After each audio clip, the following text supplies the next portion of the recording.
algumas facilidades que antes a gente não tinha, né?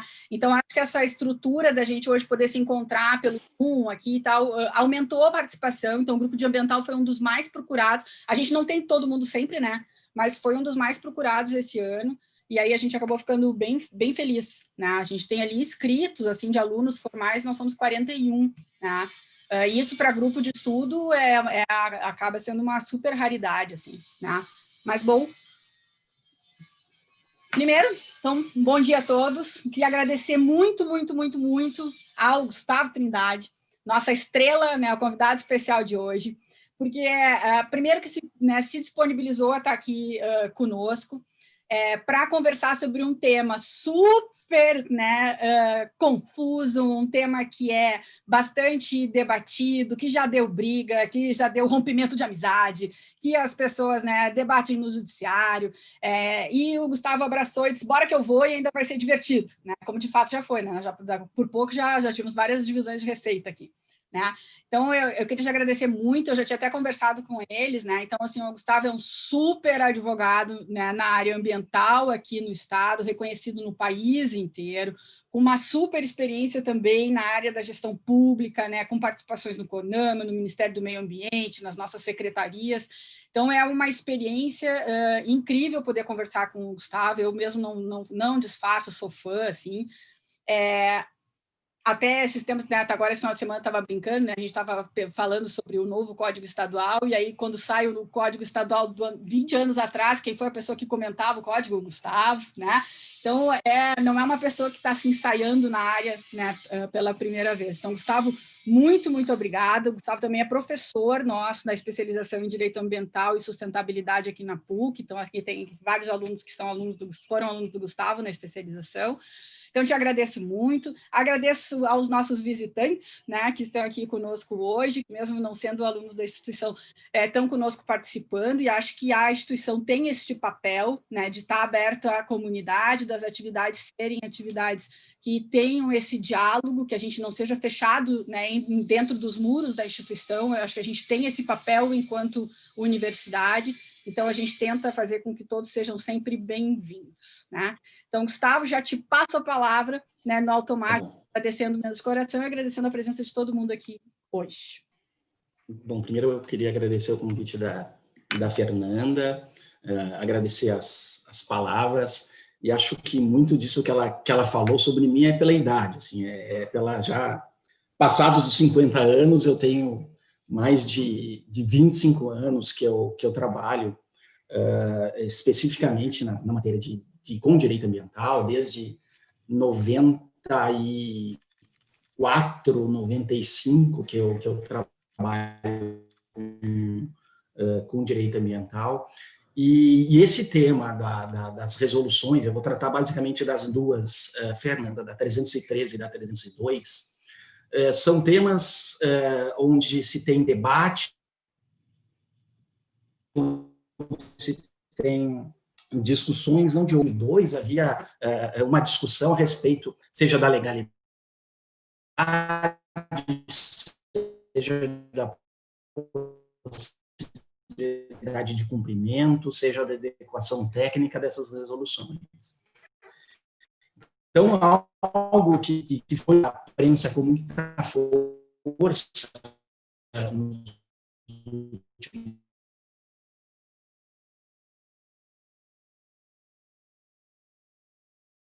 quase 20 anos.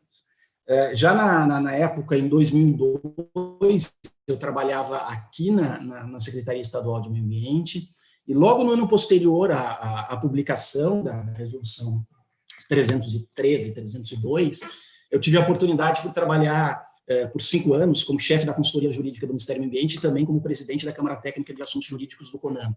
E esses temas também eram muito debatidos lá.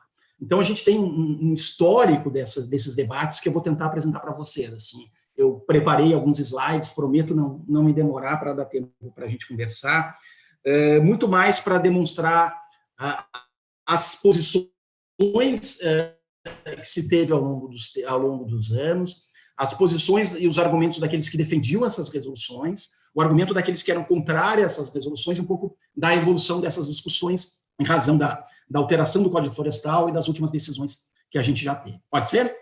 E aí, Fernanda, tu me manda parar a hora que tu quiser, vocês me interrompam, por favor, a hora que vocês desejarem, e eu vou tentar ser breve para a gente poder conversar e para a gente poder debater bastante sobre esse tema. Vamos lá. Share. Visualizar.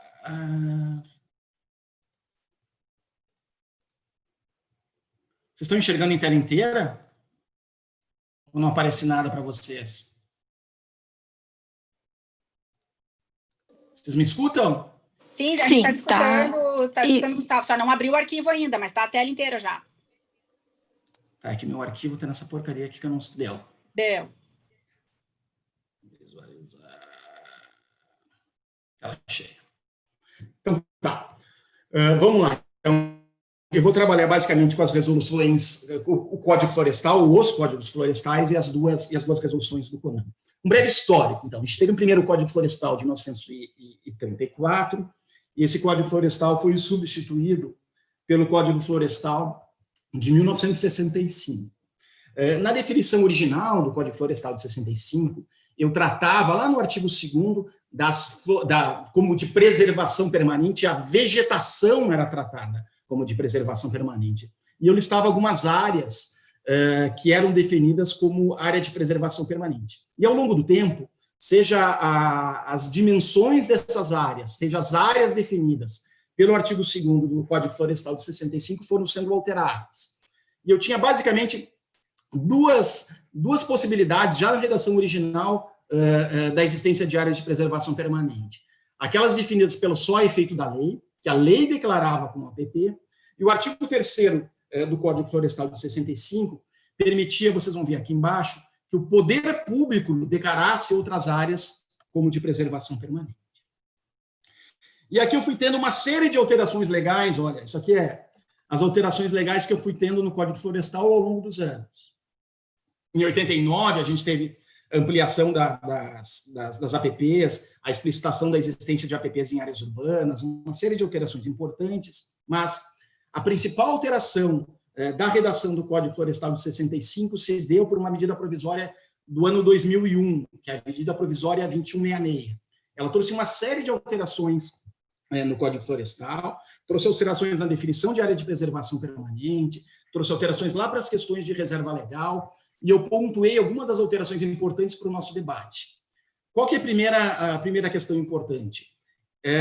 Essa medida provisória que alterou o Código Florestal e teve vigência até o Código Florestal de 2012, ela definiu a área de preservação permanente não mais como uma vegetação de preservação permanente, mas é a área que é de preservação permanente, esteja ela coberta ou não por vegetação nativa. Então, eu passo a proteger um espaço territorial, os 15 metros no entorno de curso d'água, os 50 metros no entorno da nascente, sem tratar da existência ou não de vegetação como fator definidor para a existência das áreas de preservação permanente. Então, passam a ser as áreas e não mais a vegetação definidas como áreas de preservação permanente. Outra importante alteração que nós tivemos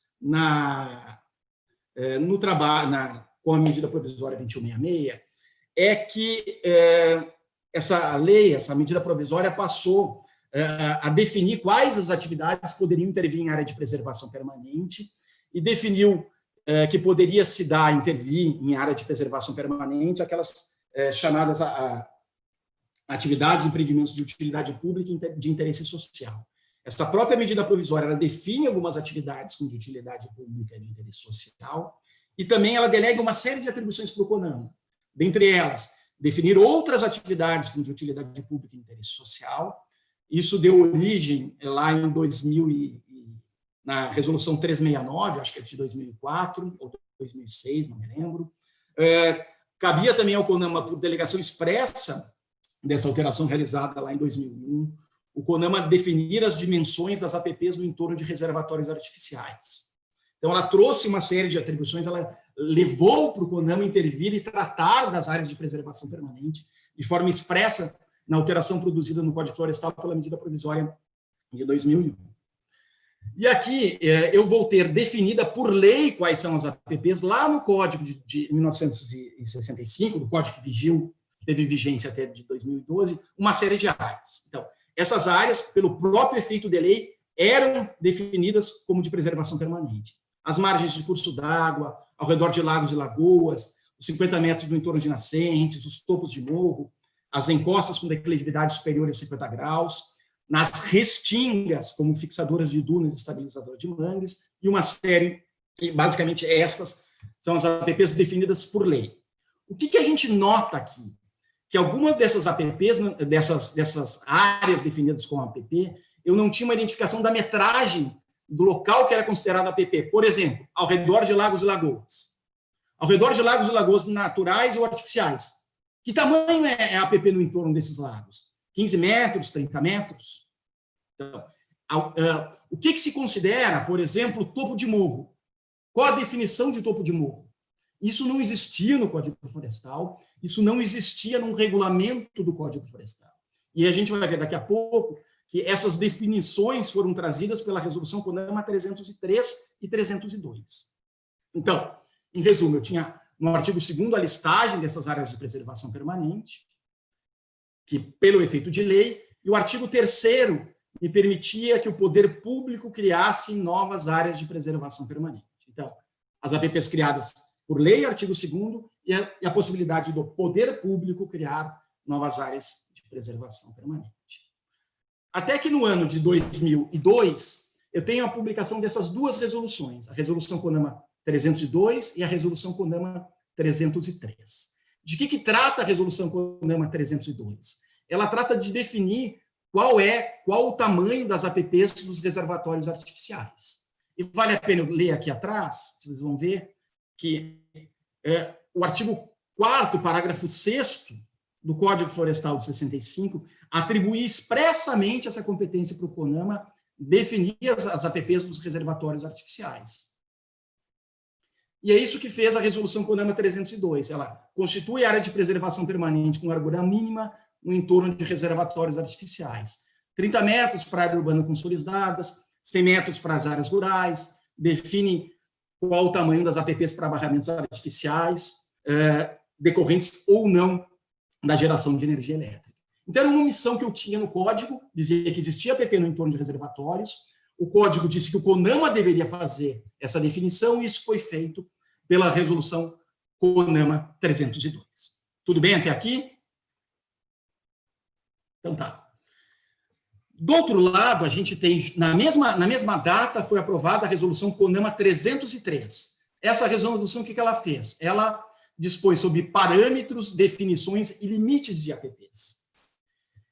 Mas ela vai, o quê? Ela define, então, essas APPs, por exemplo, para lagos e lagoas naturais. Eu não tinha o tamanho das APPs lá no Código Florestal. A 302 tratava quê? Unicamente de reservatórios artificiais. E aí veio a Resolução CONAMA 303 para definir essas metragens das APPs no entorno de lagos e lagoas naturais. Ela veio também para dizer o que era topo de morro. Então, ela define como eu faço a verificação para a definição de uma APP de topo de morro. Isso é mais detalhado em outros artigos. Mas o que ela inovou? Essa resolução ela foi além de regulamentar. Ela criou novas áreas de preservação permanente, que eu marquei aqui na letra com uma cor verde. Por exemplo, a Resolução CONAMA 303 criou uma APP de linha de cumeado, que não existia lá no artigo 2º do Código Florestal. Ela criou uma APP de duna desprovida de vegetação. Ela criou a APP em locais de refúgio ou reprodução de aves migratórias. Ela criou a APP no local de refúgio, de reprodução de exemplares da fauna ameaçada de extinção. Ela criou a APP em praias, em locais de nidificação. E também, no que tange as restingas, e daqui a pouco eu vou me centralizar mais na questão das restingas e dos mangues, que foi muito mais o objeto do debate público, ela criou uma nova APP nas restingas em faixa mínima de 300 metros medidos a partir do pré-amar. Porque essa restinga, que é em qualquer extensão, quando recoberta por vegetação com função fixadora de dunas, estabilizadora de mangas, já estava prevista na redação original do Código Florestal. Então, especificamente nas questões das restingas, se cria uma nova APP. Uma APP de 300 metros medidos a partir da linha do pré-amar. E aqui eu tenho uma nova discussão. O que é a restinga regulada? Eu tenho duas possibilidades de conceito de restinga. A restinga é conceito geológico e a vegetação de restinga. E quando a resolução CONAMA 303 define restinga, ela define como depósito arenoso paralelo à linha da costa. Ou seja, ela define a formação geológica como área de preservação permanente. Então, eu vou ter, a partir da resolução CONAMA 303, dois tipos de APP de restinga. Naqueles cordões arenosos, que é o comum existir no nosso litoral. Eu cheguei a trabalhar num caso onde uma perícia disse que todo o litoral gaúcho seria uma restinga geológica, certo? E teria dois tipos de APPs. 300 metros a partir da pré-mar, em todo esse depósito arenoso ao longo da costa, que é o mais comum da existência nos nossos litorais, e a APP de vegetação de restinga, quando essa tiver a função de proteger dunas proteger dunas e estabilizar. Deixa eu ler de novo. Com fixação de dunas e estabilizadoras de mangues. E também foi criado pela nossa nova resolução 303, ela definiu os manguezais em toda a sua extensão como áreas de preservação permanente. Os manguezais também não eram protegidos lá pelo artigo 2º do Código Florestal. E aqui eu tenho uma conceituação também de manguezal trazida pela 303, que é um ecossistema litorâneo, que ocorre em terrenos baixos, etc. E aqui trazendo para nós, os manguezais só existem de Santa Catarina ao Amapá. A gente não tem mangue aqui no estado do Rio Grande do Sul. E quais foram as divergências jurídicas já lá na época, em 2002, quando da publicação da resolução CONAMA? Os que defendiam a legalidade diziam que o artigo 3º do Código Florestal vigente à época permitia que o poder público poderia criar novas APPs e que o CONAMA seria o poder público. E, sendo o poder público, ele poderia criar novas áreas de preservação permanente, o que fez para restinga, para linhas de cumeada, para dunas e para outras áreas que eu marquei em verde no slide anterior. Outros defendiam a ilegalidade da resolução CONAMA 302, especialmente quando ela criou novas áreas de preservação permanente, por afirmarem que ela não regulamentou o Código Florestal. Ela trouxe novos espaços territoriais especialmente protegidos, não previstos em lei, e que o CONAMA, ao criar novas APPs, estaria ultrapassando as atribuições que lhe foram outorgadas, e que essa instituição de novas áreas como APP só poderia se dar por lei em sentido estrito e não por uma resolução do CONAMA. E como disse a Fernanda no início, essa discussão lá em 2003 sobre a constitucionalidade ou não, sobre a regularidade da criação de novas APPs pela resolução CONAMA 303 foi algo muito clamoroso. Eu tenho grandes doutrinadores do direito ambiental que não se falam desde lá por terem posições contrárias a esse tema. Ou seja, tem a turma que já lá em 2003, 2002 dizia que era ilegal a resolução 302 e outros que defendiam. E até hoje não se fala. A polêmica dura até hoje, eles não se falam até hoje em razão das posições jurídicas divergentes que tiveram à época dessa publicação. Aqui, para trazer como essa discussão ela se prolonga ao longo do tempo, já em 2010, o diretor de biodiversidade do Departamento de Florestas do Meio Ambiente, ou seja, antes da própria publicação do novo Código Florestal, já dizia que era necessário a alteração da resolução CONAMA 303, especialmente em razão da entrada em vigência da Lei da Mata Atlântica. Por quê? Porque a Lei da Mata Atlântica define as restingas como vegetação típica e também tutela a supressão desse tipo de vegetação.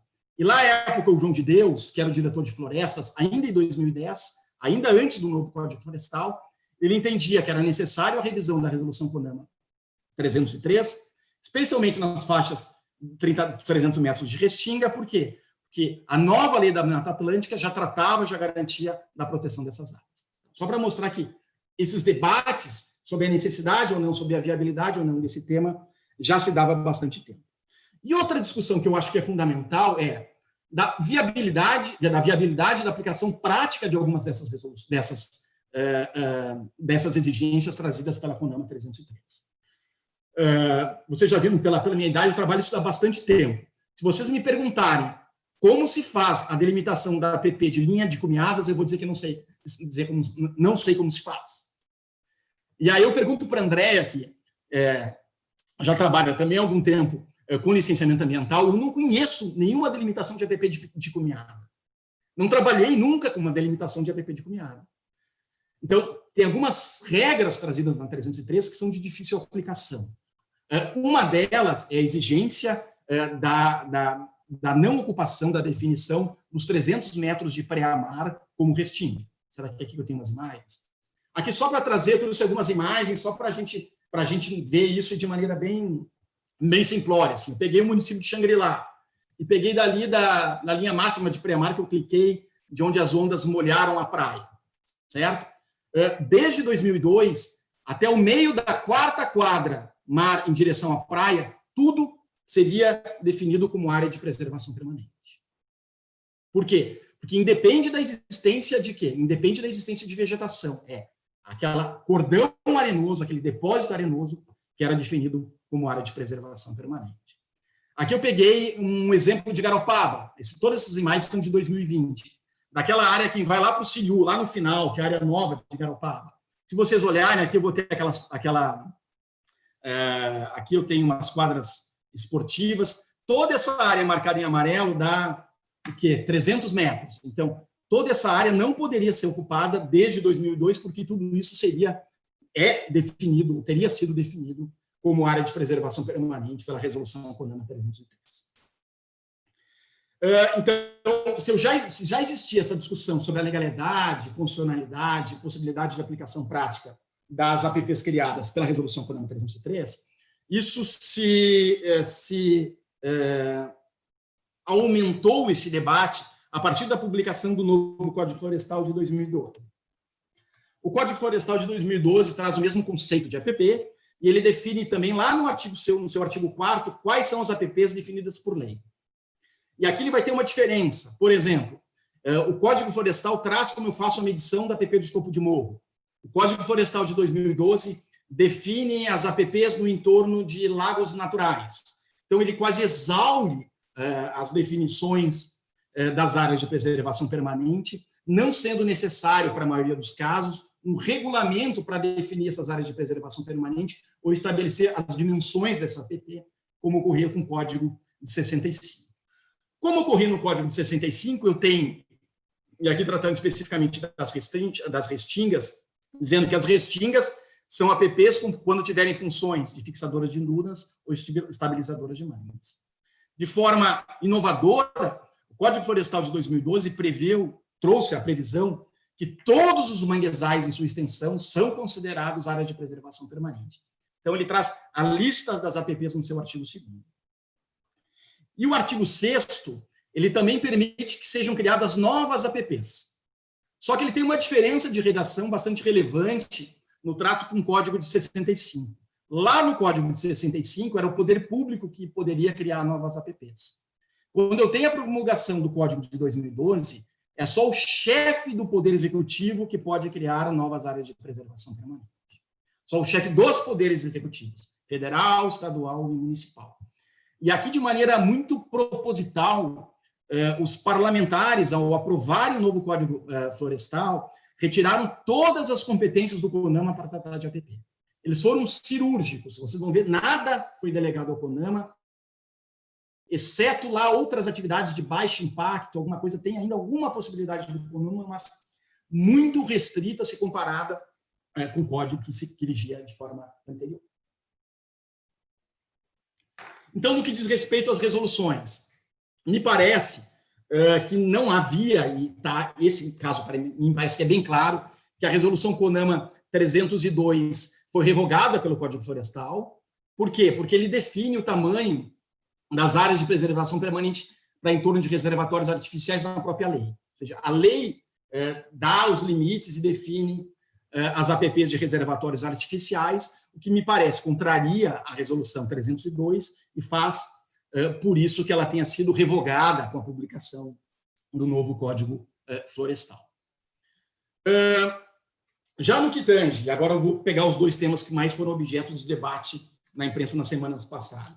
Quando eu trato das áreas de preservação permanente de restingas e manguezais, a gente pode dizer que os manguezais também não me parece inadequado essa maior discussão na mídia. Por quê?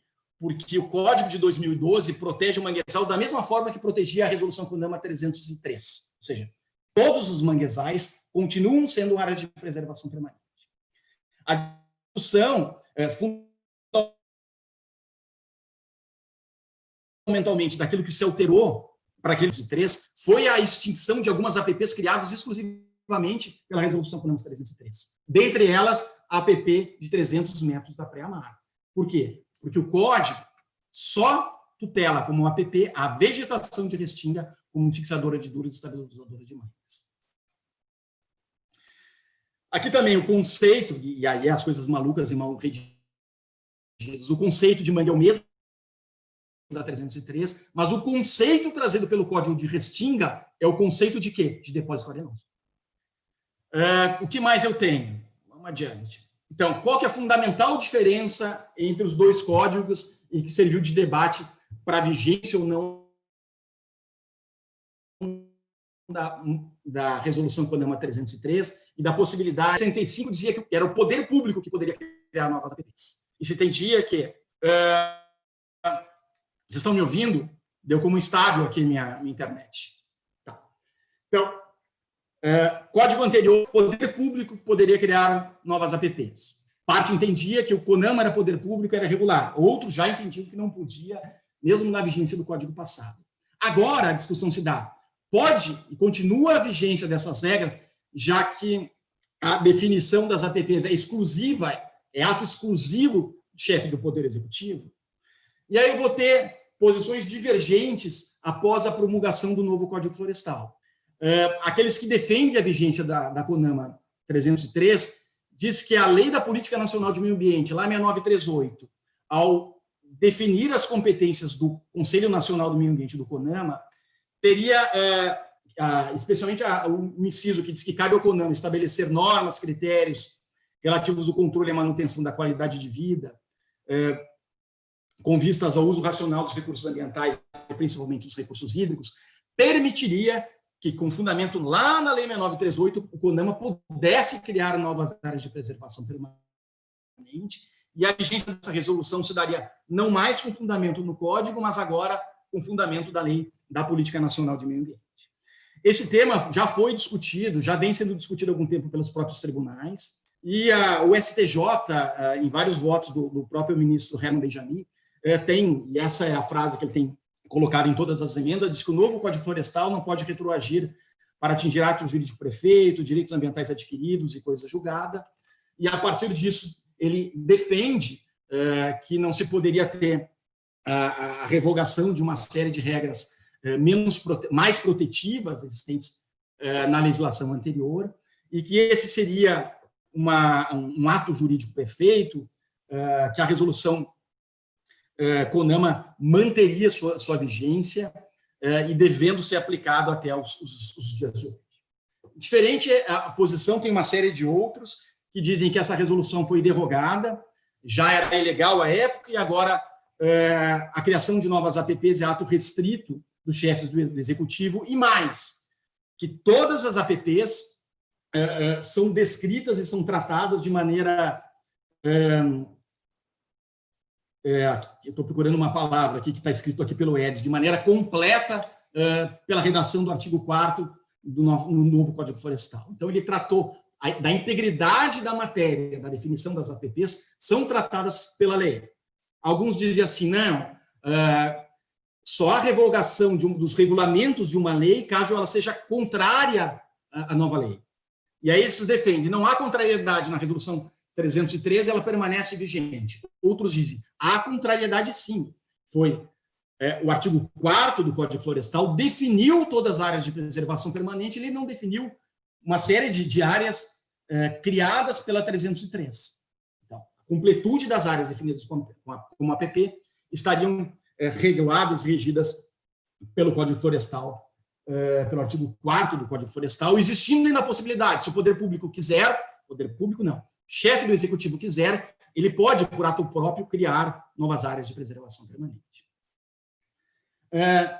Outra alegação desses que defendem a revogação das resoluções a partir da publicação do Código Florestal. As restingas, com a função protetora de dunas estabilizadoras de mangues, são tratadas e protegidas já pelo artigo 4º do Código Florestal, e as restingas, a vegetação de restinga, também é tratada, também é protegida pela Lei da Mata Atlântica de 2006.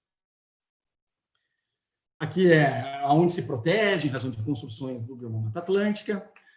Desde 2013, eu vou ter uma série de pareceres jurídicos da consultoria jurídica do Ministério do Meio Ambiente, atestando que a resolução CONAMA 303, especificamente naquilo que era contrário à lei, se encontrava revogada. Então, em 2013, eu vou ter uma definição dizendo que os 300 metros de pré-mar, por exemplo, se encontram revogados.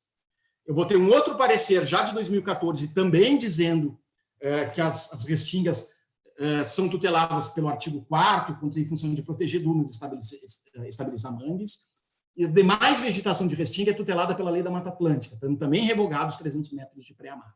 Eu vou ter, então, ao longo do tempo, uma série de posições do Ministério do Meio Ambiente, com diferentes governos. Então, aqui eu vou tentar tirar um pouco da discussão de política partidária, e muito mais de pensar em política ambiental. Acho que isso contamina, e não tem como não ficar contaminada no governo, que, para mim, é o pior de todos em matéria ambiental, que a gente está perdendo não só a matéria ambiental, mas uma série de outros temas. Mas essa discussão, que eu quero trazer para vocês, não é uma discussão de hoje, é uma discussão de bastante tempo, onde eu tenho uma série de posicionamentos que vão sendo adotados, seja pelos ministérios de meio ambiente, seja por advogados, seja por pareceres, que vêm se dando ao longo desses 18 anos, desde a publicação das resoluções 303 e 302. Até que a gente vai ter, e antes dessa revogação do CONAMA, eu tenho uma grave alteração do CONAMA, que para mim é muito prejudicial, retirando e reduzindo muito a participação, seja da sociedade, seja dos estados do CONAMA. Mas é importante também dizer que a Câmara Técnica de Assuntos Jurídicos do CONAMA, já há quase 10 anos, estabeleceu posição que a resolução CONAMA 303 estava revogada. Eu tenho em ata isso da Câmara Técnica de Assuntos Jurídicos, isso já foi pautado para o plenário e nunca foi. Mas, aqui é muito entender pessoal, foi pautada nesse momento por quê? Porque recentemente nós tivemos algumas decisões judiciais que entenderam pela aplicação, pela vigência da resolução CONAMA 303 e pela vigência da existência da APP de 300 metros de pré-mar. Me parece que, em razão disso, o tema foi retomado pelo CONAMA e agora foi levado à pauta para deliberação. E o CONAMA, então, na reunião do dia 28, entendeu por revogar expressamente a 303, a 302 e acho que a 284, que tratava lá das questões dos fornos de clínica. Então, eu vou ter uma série de manchetes dizendo que se perdeu a proteção das restingas e dos manguezais. Ao que parece, nos manguezais, para mim, não teve nenhuma alteração. E a gente tem a discussão da questão dos 300 metros de pré-mar de restinga. O que defende aqueles que afirmam que é inconstitucional a revogação? Dizem, a revogação da resolução CONAMA 303 fere o princípio do não retrocesso ambiental. Por quê? Porque atingiu o núcleo essencial de um direito constitucional ambientalmente protegido, não existindo uma outra regra, deixando um vácuo jurídico, não existindo outra regra para proteger os ambientes tutelados, como a APP pela resolução CONAMA 303. Então, esse é o principal fundamento. Agora, se assumiu a revogação. CONAMA, que criou a regra, recentemente ele foi lá e revogou essa regra. Qual que é o argumento daqueles que sustentam a possibilidade dessa revogação? Que elas inclusive, já estavam revogadas pelo Código de 2012, que não existe vazio normativo, as restingas são protegidas tanto pela APP, pelo artigo 4º do Código Florestal, mas como também a vegetação pela Lei da Mata Atlântica. Os manguezais têm a mesma proteção legal. O argumento utilizado pela AGU para sustentar a necessidade de revogação foi que um recente decreto federal passou a exigir que sempre que haja a revogação tácita de normas, em que, em razão dessa exigência desse decreto 10.139, se fazia necessário que o CONAMA revogasse expressamente a resolução CONAMA 303 e 302. E, logo após, já no dia... Então, a partir da liminar que suspendeu essas decisões, essa liminar suspendeu que a retirada do mundo jurídico, para aqueles que entendiam o vigente da 313 e da 302, trazia um vácuo de proteção para uma série de ambientes, e que isso revogaria, infringiria uma série de normas constitucionais que garantiam o direito ao meio ambiente ecologicamente equilibrado, e não tem nada, a decisão que suspendeu a revogação é essa mesmo, são esses 4 parágrafos, o fundamento da decisão, e essa decisão foi revertida já no dia 2 de outubro, com uma decisão do Tribunal Regional Federal da 2ª Região, que disse que esse tema já foi tratado no Código Florestal, as APPs foram reguladas pelo novo Código Florestal, que o Supremo Tribunal Federal, no julgamento das ADIs propostas contra o Código Florestal, já tratou do tema e entendeu como constitucional as alterações trazidas pelo Código Florestal, e, por isso, deferiu o agravo impetrado pela União para manter-se a revogação realizada pelo CONAMA. Nós ainda não tivemos a publicação das revogações, não sequer foi publicado o ato, mas, basicamente, é um histórico que eu faço sobre esse tema. Eu tenho uma posição já há quase 20 anos sobre esse tema. Depois, se vocês quiserem, eu expresso mais o que eu penso sobre esse tema, mas eu busquei trazer mais um histórico, um rolar dos fatos das discussões a respeito dessas 2 resoluções e a vigência do Código Florestal passado e do presente Código Florestal. Obrigado.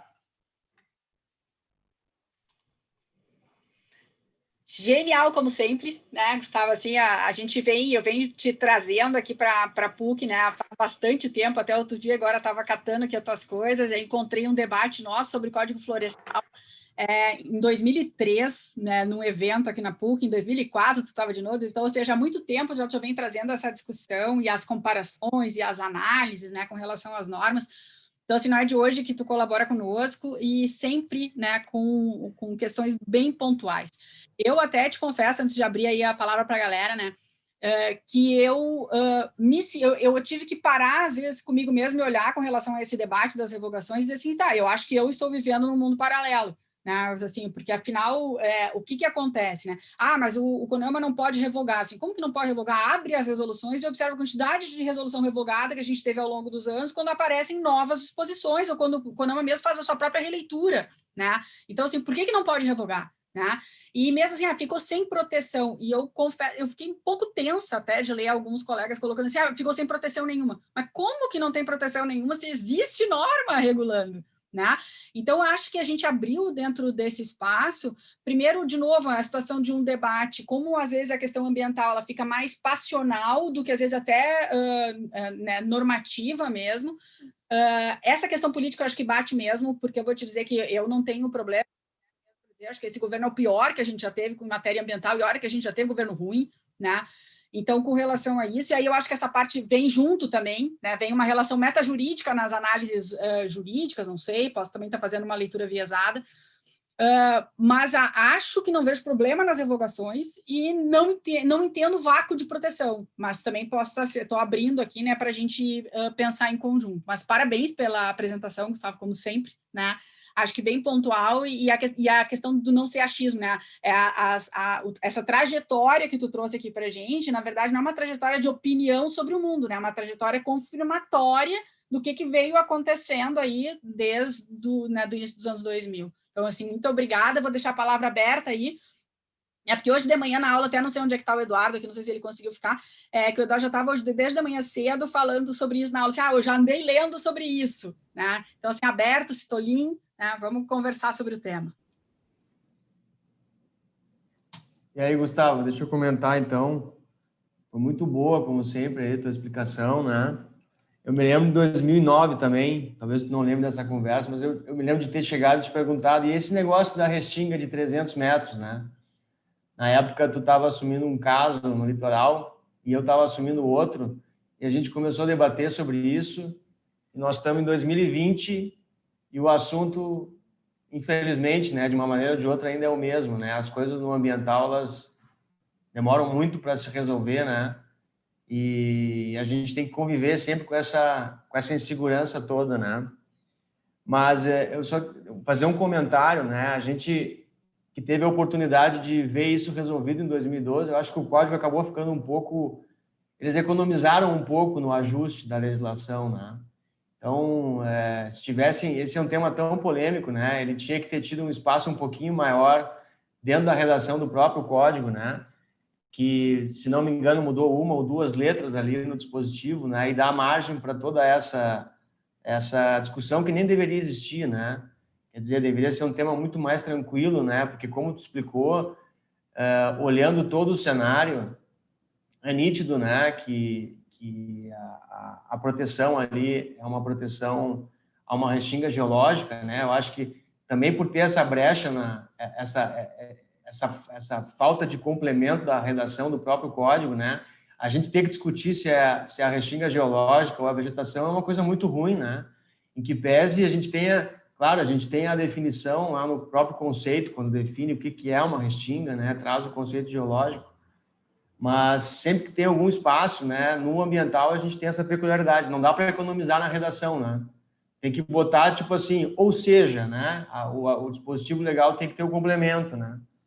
E, então, só queria te parabenizar, na verdade, e talvez se tiver um tempinho depois para a gente, tendo essa linha do próprio código que tu comentou, mas essas decisões do Herman aí, do ministro Herman, envolvendo a não retroatividade aí, né, do código, né? Eu tenho um caso pitoresco, até um caso pitoresco, né, de Topo de Morro, em que querem a demolição de um imóvel, mas a casa não está mais em Topo de Morro, né?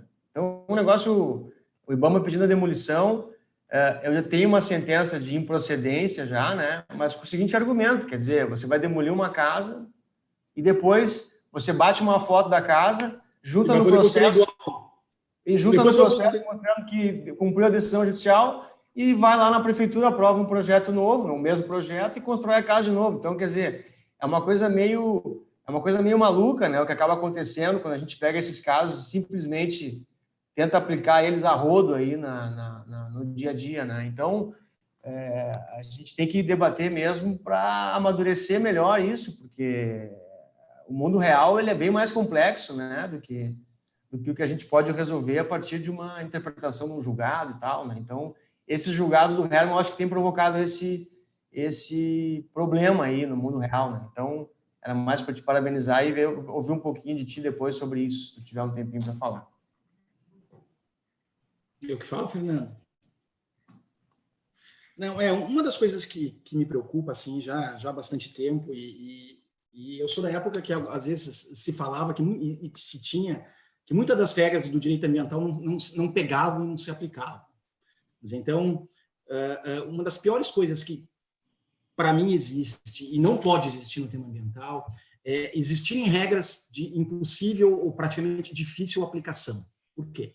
Porque isso traz problema para todo mundo. Começa a relativizar a necessidade de aplicação das normas jurídicas ambientais. Vou trazer alguns exemplos. Por exemplo, o Código Ambiental do Estado do Rio Grande do Sul, código passado, exigia a rima para intervenção em área de preservação permanente. Será que é razoável exigir um estudo que custa R$900 mil para eu cortar 2 árvores para o gado beber água? Não tinha nenhuma lógica. Há atividades, sim, que precisam ter a rima para ter IAPP. Mas tem atividades de diminuto impacto que não fazia nenhuma lógica, nenhuma razoabilidade se exigir um EIA-RIMA para suprimir uma árvore. O que acontecia? Esse artigo ficava escondido numa gaveta, em determinado momento que eu queria trazer algum problema, ninguém aplicava, mas em determinados casos se puxava esse artigo para cima da mesa. Serve isso? É bom isso para quem quer proteger o meio ambiente, para quem quer empreender, para quem é técnicos de ordem ambiental? Para mim é um terror. Outro exemplo, ainda vigente, ainda no dispositivo legal, tem discussão da sua vigência. Lei do zoneamento costeiro, exige a rima para implementação de qualquer tipo de atividade na zona costeira. Então, se vocês querem fazer uma peixaria lá em qualquer praia, por exemplo, que tenha uma regra municipal que diga que peixaria precisa fazer uma rima para abrir uma peixaria. E, de novo, isso fica lá escondido, ninguém aplica, os órgãos ambientais não aplicam, em determinado momento alguém puxa a regra. Não pode ser assim. A gente tem que ter regra para todo mundo cumprir. E as regras têm que ser de efetivo cumprimento e trazerem benefício para o meio ambiente. É um pouco da discussão que eu vejo agora, na discussão da necessidade ou não da aplicação da 303. De fato, é necessário, é bom para o meio ambiente a existência dessas regras. Ela traz benefício ambiental? Esse é a primeira pergunta. Segundo, esse benefício ambiental é possível de ser aplicado? Eu tenho razoabilidade da sua aplicação, da sua exigência no dia a dia? E aí volto ao exemplo. APP de área de cumeada. Cara, não sei o que é. Existe. Existe, para aqueles que defendem, existe e deveria ser aplicado. Nunca vi. Nunca vi. Áreas de pousio de aves, como é que chama? Agora perdi. Me ajudem, daquelas pássaros que saem de um lugar para o outro, passam pelos migratórios. Migratória. Tem locais, sim, que a gente consegue delimitar, mas tem outros locais que a gente não consegue delimitar. Então, algumas vezes eu posso delimitar, isso poderia ser importante, mas outros lugares não. Então, tem regras que são de difíceis aplicação, exemplo da resolução CONAMA 303, que trata do pré-mar de restinga. Isso não quer dizer que a restinga não deva ser protegida. Quer dizer, eu tenho regras para a proteção da vegetação além dos 300 metros pela lei da Mata Atlântica. Vai ter casos, se a vegetação de restinga é vegetação primária, que ela não foi tocada, ela não pode ser suprimida. Em áreas urbanas criadas a partir de 2006, mesmo a vegetação que já sofreu intervenção, mas esteja em estágio mais avançado de regeneração, nada dessa vegetação pode ser suprimida. Então, me parece que eu tenho regras para trazer esse tipo de proteção. E agora, já finalizando um pouco do tema trazido pelo Citolin. Aqueles que entendem da aplicação da 303 têm dito ela vale e continua, e alguns dizem, vale e continua regrando tudo aquilo que se deu no passado. Então, se a Fernanda foi construir um clube de remo numa praia e ela diligentemente buscou no órgão ambiental uma licença para construir o clube de remo, ela só pôde construir o clube de remo a 300 metros da praia-mar, porque ela não é uma atividade de utilidade pública nem de interesse social. Então, o clube de remo dela está lá atrás. Eu, que sou um cara que adoro descumprir lei, estou fazendo tudo, construí meu bar dentro dos 300 metros de praia-mar, em cima de uma área de restinga, e nunca fui no órgão ambiental. Agora, hoje, eu resolvi regularizar o meu bar. Eu vou lá no órgão ambiental. Eu vou poder receber uma licença para manter onde está. Porque eu nunca tive regrado, nunca ninguém me exigiu isso. A Fernanda, que está lá atrás e sempre cumpriu a lei, nunca vai poder vir para frente. Uhum. Não tem muita lógica, é um pouco desse exemplo que o Citolin disse. Porque para alguns a regra vale, especialmente para aqueles que sempre buscaram cumprir a regra, a lei, e para aqueles outros que sempre tiveram a margem disso, vai valer a regra nova. Gustavo, então, quase que fosse uma situação de estímulo ao descumprimento, né? O descumprimento da norma. Quase faz uma premiação para quem não faz o cumprimento. E aí a gente começa a ter regra que vale e que não vale, tu entende? Para alguns vale uma regra, para outros vale uma regra, e eu começo a ter desestímulo no cumprimento legal, eu começo a desacreditar. Trancou de novo.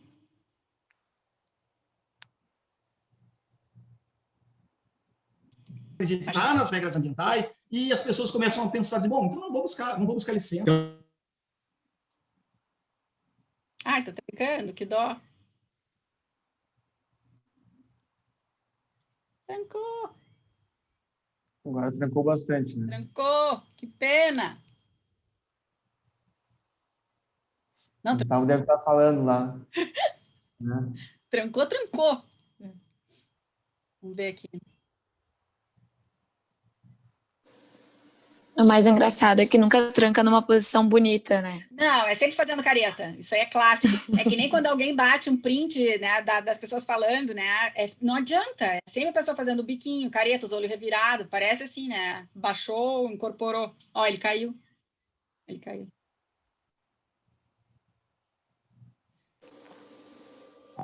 eu ver se ele volta aqui. Alguma coisa na internet dele ali mesmo, ele caiu. Bom, gente, aí assim, até porque já são 12h30 ali, pena que ele não está aqui conosco, né, para a gente fazer esse encerramento. Tá aqui ele tentando entrar. Peraí. Vamos ver. Ó, tá entrando.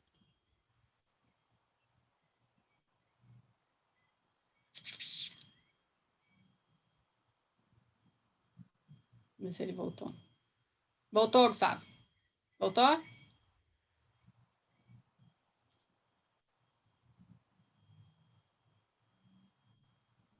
Dá um oi aí para ver se a gente escuta.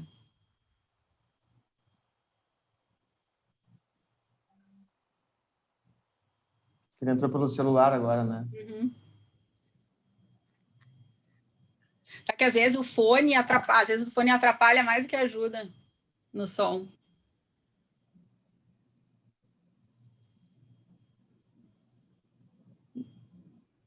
Não estamos te ouvindo. Não.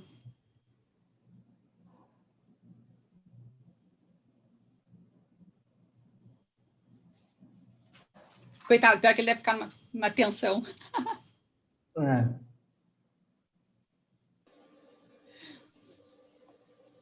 Aparecendo conectando o áudio, vamos ver.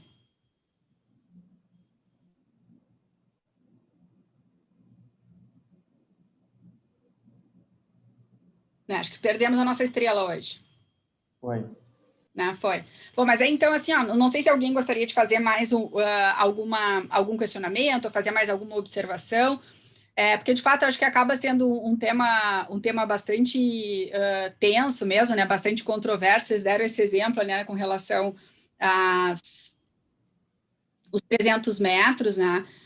E aí até eu tenho ação na Justiça Federal em que eles estão querendo colocar abaixo ali todo um loteamento, né? Que existe há 30 anos, né? E aí a gente já sabe a postura ali da juíza, é o bota abaixo e depois vê o que acontece. Eu falei, mas gente, né? Os caras estão 30 anos pagando IPTU, pagando luz, lixo, iluminação. Nem existia, né? A resolução é de 2002, né? Quer dizer, assim, não há nenhuma discussão, né, a respeito de se estava ou não legal quando foi implementado. Quando foi implementado, exatamente. Então, é puxar por um outro lado também, que é um absurdo, né? Numa tentativa, digamos assim, frustrada de compensar alguma coisa, né? Aparentemente, não, e até, né, Citolim, se a gente for pensar na questão da função ecológica ou ambiental daquele espaço, se eu já tenho ali um loteamento, né, com todos os instrumentos públicos ali, todos os aparatos estabelecidos há 30 anos, qual é a função daquela área ali, né? Então... Não, e tinha toda a questão também do código antes de 2001, o Gustavo falou, que preservava só a vegetação e não a área, né? Então, quer dizer, pega tudo isso, né? E parece que realmente, né, as pessoas que pensam assim não querem enxergar o óbvio, né? E tem uma posição ideológica que a gente acaba tendo que enfrentar, né, no dia a dia, né? E não é nem questão, né, Eduardo, da gente estar falando, por exemplo, de ser contra o ambiente, não tem nada a ver isso, né? É uma questão assim, tu é favorável à proteção ambiental, tu quer a aplicação das regras, mas tem que ter um mínimo de razoabilidade naquilo que está sendo defendido ou falado, mesmo dentro das normas, né? Então, assim, não faz o menor sentido tu ver essas decisões de mandar fazer demolição imediata daqueles imóveis quando tu tem ali um parcelamento solo de praia há 30 anos, né? Eu acho que tu falou a palavra mágica, né? Esses princípios, né? O princípio da proporcionalidade e da razoabilidade, ele às vezes é ignorado, né? Por algum motivo, ele não, né? O pessoal não faz a tomada de decisão a partir disso, né? Então, às vezes, até falando de um caso que eventualmente houve algum descumprimento, né? Claro que nós não casos graves, né? Mas existem casos leves, que é óbvio que o princípio da proporcionalidade recomendaria uma improcedência, por exemplo, de uma ação demolitória, né? Mas não é o que a gente vê na prática, né? A gente ainda tem um tribunal aqui, o TRF4, que é bem usa bastante isso, mas chegar no STJ com essa tese é perigoso, né? Porque parece que esse princípio só vale para julgar procedente a ação, mas para improcedência não aplicam muito, né? Não, e aí a gente vê a questão, tu falar essa questão ideológica, pegando o gancho, eu acabei de me lembrar que, assim, ali em Santa Catarina, na ilha mesmo, ali, a gente vê, às vezes, com essa coisa da ordem da demolição, em razão das áreas de proteção, enfim, Mas o que me chama a atenção não é nem isso. Tudo bem, vamos discutir juridicamente isso, vamos ver como é que dá, mas o que me chamou a atenção são os banners, né, os cartazes que ficam ali na frente com a indicação da CP, o trecho do dispositivo e embaixo, decidido por mim. Aí, então, me parece até que o juiz está, né, tipo, enfim, né, nada com a pessoa, é meu amigo, tudo conheço, mas a questão é, não sei se é o papel, né, do Estado, né, longa-manos juiz ali, fazer um cartazão, né, indicando que fui eu que mandei demolir. Sabe aquela coisa do poder também envolvendo isso aí? Eu tenho a vaidade, né? A vaidade. É, a vaidade envolvida. Tem vaidade, né? E mesmo sem o nome do juiz também, botar uma placa, por exemplo, é uma, digamos assim, é uma medida muito... Ela chega a ser desnecessária, né? Ela é só para constranger o réu, né? Então, isso, quer dizer, exatamente. Também não tem nada, não tem nenhum ganho nisso, né? A gente tem até alguns juízes aqui do litoral, aqui gaúcho, que já estão indeferindo esse tipo de coisa, porque realmente, né?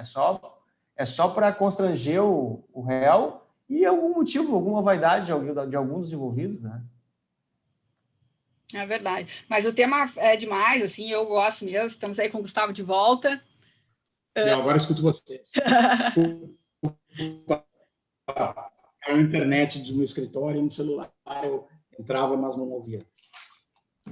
Mas aí a gente está fazendo, então, aqui, né, já o nosso encerramento. Gustavo, queria te agradecer muito, né, a participação, agradecer a participação de todo mundo, né? Eu acho que é um tema que, na verdade, a gente podia até deixar uma discussão constante, né, para até daqui a pouco a análise de casos em cima, né, e debater em cima de decisões, né, para a gente cada vez mais enxergar que, às vezes, as decisões, os fundamentos são equivocados, né, ou daqui a pouco sai pela tangente, ou a gente tem visto muito isso também, argumento metajurídico em decisão judicial, que eu fico um pouco incomodada. É até aquela coisa, eu não me importo de perder, a gente sabe que o jogo é isso mesmo, a gente está ali defendendo, mas o legal desse debate quando é jurídica é a fundamentação correta, né? É tu ter uma coisa jurídica ali para conversar, né? E não pensar em paixões ou não, né? Ou gosto ou não gosto, enfim. Né? Então, assim, as discussões são legais do ponto de vista jurídico, quando existe a fundamentação jurídica para debater. Né? Agora, ficar debatendo meta jurídico não dá. Né? Alguma coisa que tu possa explicar para o cliente, né, Fernando? Mínimo, né? No mínimo, assim, né? Que o cara consiga entender sem se revoltar, o que já é difícil, né?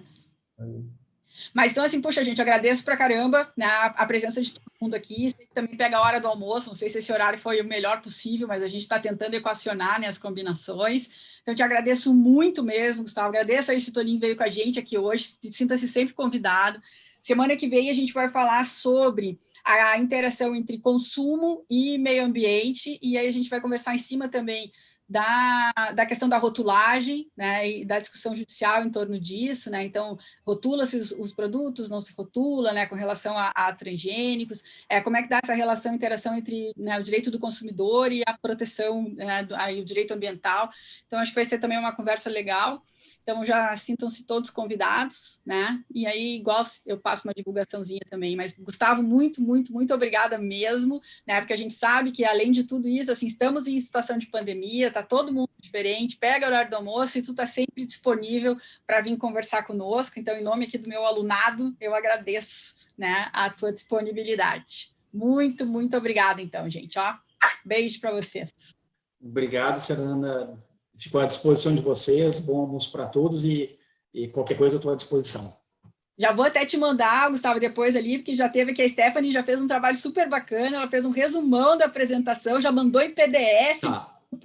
Né, já até... Se tu quiseres, eu também mando para vocês, quem quiser, eu mando também. Quem quiser anotar meu e-mail é gustavo@trindadelavrati, LAVRATTI.com.br, eu posso mandar, não sei se eu mando para a Fernanda, para a Stephanie. Não, pode mandar para mim também, que eu mando para o grupo, né? Tá bom. Tu manda ele em PDF, a gente manda para o grupo ali, aí eu te mando também, que já anotou, né? E aí depois a exposição também eu distribuo para vocês, mas muito, muito obrigada mesmo, Gustavo. Beijo, gente. Então tá, um abraço para todos, bom fim de semana. Tchau, tchau. Abraço.